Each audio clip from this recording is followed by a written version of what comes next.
अपूर्व भाव से आगे जाकर परमहंस गुरुदेव सुखदेव 28 प्रकार के नरकों का वर्णन करते हैं। तामिश्र, अंधतारमिश्र, रोरूप, महारूप, कुंभीपाक, 28 प्रकार के नरकों का श्रीमद् भागवत में वर्णन किया गया है।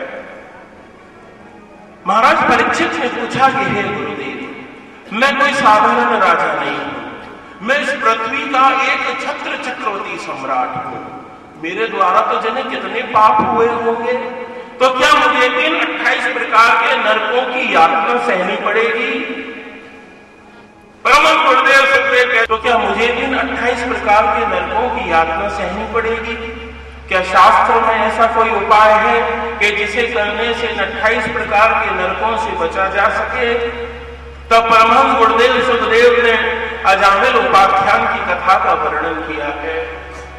एक अजामिल नाम के ब्राह्मण थे, श्रौत और स्मार्त कार्य में बड़े ही निपुण थे, बड़ा साधन किया, बड़ा भजन किया, घर में नित्य भागवत रामायण का पाठ होता, यज्ञ अनुष्ठान होते थे।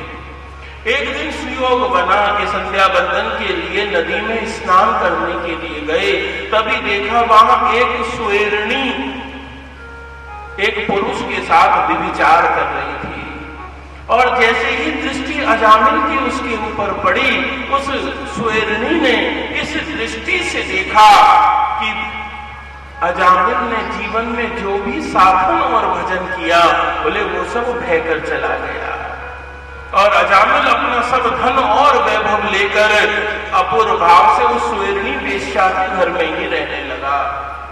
कई पुरुषों का और अपूर्व भाव से कन्याओं का जन्म हुआ है। एक दिन एक संत जा पहुंचे गांव में, और गांव में जाके संत ने बच्चों से पूछा कि यहाँ कोई संत गृहस्थ का घर है जिनके घर में रहकर मैं थोड़ा सा भोजन ग्रहण कर सकूं? शुद्ध होना चाहिए, पवित्र होना चाहिए।